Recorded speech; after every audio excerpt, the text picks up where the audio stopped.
And no, she's not pregnant. Yeah. Okay, so just make sure you bring yours, you have them bundled together like a good mom and teacher, yes. First, she's going to read a love poem dedicated to her child. And since one of our regular artists, Brian Gross, couldn't make it today because he's participated in West, Hope has agreed to read his chronicle of the maturing of his relationship to his mother. So please welcome Hope Ruiz.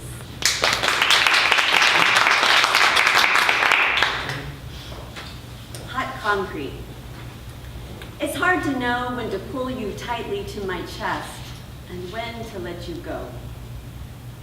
Skin knees are badges of honor I would never want to deny you. Never want to steal your pride and confidence to rise above. Capital 10,000, hiking 6 miles in Pedernales with a pack on your back and sleeping in the woods. This is what it means to be alive. This is what it means to be my child. And this is how it feels to be your mom. I grew tired of hiding myself from you behind carefully planned trips and muffled fights with your father. And since we left, how you both have blossomed. And we've grown closer, learned to lean on each other.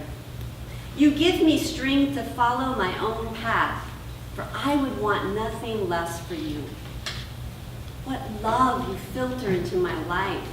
Scrawny armed cuddles, giggles on the couch on movie night, 1, 2, 3 goodnight hugs that send us soaring off to sleep.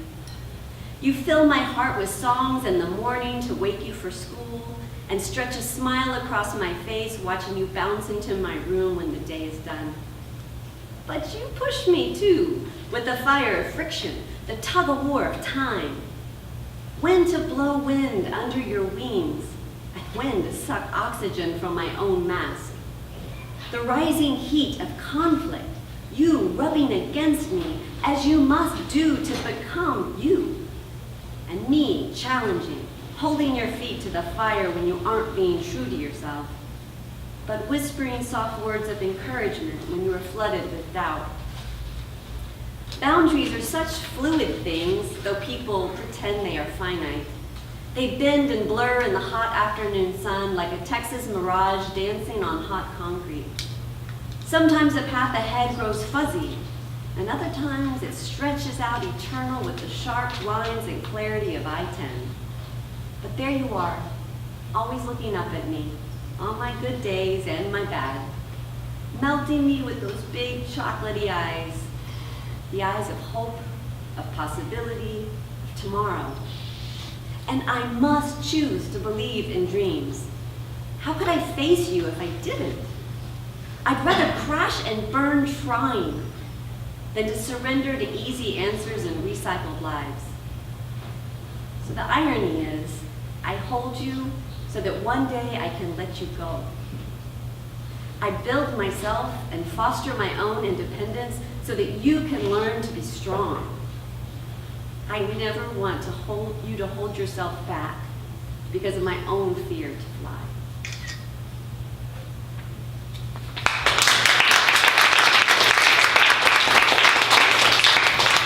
On a very different note.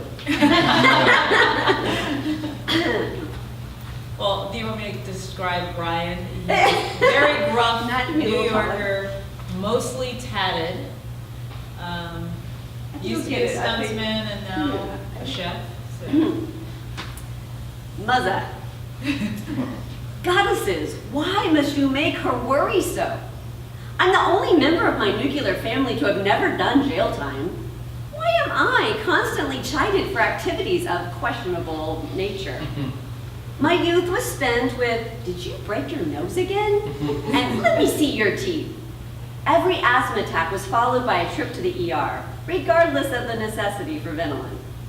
My teenage years were about my desire to listen to angry music and stick rings through parts of my body, neither of which I could rightfully explain, yet they were met with scowls. But it was then when I was old enough to eat Lucky Charms and caffeinated beverages, sometimes at the same time in the same bowl, Despite a youth of healthful wheat germ and steel-cut oatmeal. My 20s were about the dangers of trying to be an artist, the dangers of the drugs I was taking, the women I was sleeping with, the homeopathic remedies I wasn't taking. My 30s were back to piercing flesh, but it was the tattoo machine buzzing me into a state of beauty while she whirled into despair because her baby boy was no longer, nor did he have hair, except for that damn beard which hides his beautiful face. She arrived in Austin shortly after divorcing my father. She was lighter, floating almost, perhaps on the wings of the angels she claims to speak to.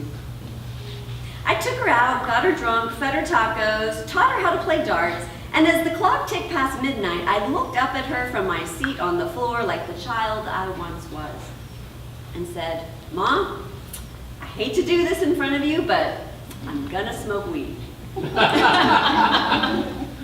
Deftly conceding, she said, "It's your house, you can do what you want." Which was followed with, "Did I ever tell you about the 7th time I took acid?" "Do tell, Mom." Several Austin friends, in mild embarrassment, remarked that I've got hot mom. In my embarrassing brazenness, I would reply, "She wasn't my mom, I definitely did that. She's single and you have my blessing." I call her every few days to make sure her last surgery is holding up, and she will usually spend 20 minutes talking to a fellow barfly she's never met before. 39 times around the sun. And while I'm still her son, she's finally come to respect me as a man. The man she raised right. Ma'am, sir, please, thank you. Phrases that fall from my mouth with ease, thanks to Trish. "Can you cook the sauce? Where's my Prosecco? Did you steal my lighter? Send a card." She'd shout in a voice that always sounds to me like a gay Jewish man. Phrases that she should have trademarked by now if she had any business acumen. I love and adore my mother, even if that comes with a barrage of tarot cards and astrological forecasts, candles that are lit for me, and lengthy conversations in which I can barely squeeze in a word, because she knows everything, everything. But as I dropped her off at the airport, she said, "I hate what you've done to your beautiful body, but your tattoos are beautiful." And I'm learning that. Yeah, Mom. You taught me that knowledge is key, and one is never too old to learn. And one can find wisdom from the elders and from the mouths of children. I love you, Mom. Now stop telling me to take echinacea. I'll see you when I head back to New York for another tattoo and to help stir the sauce.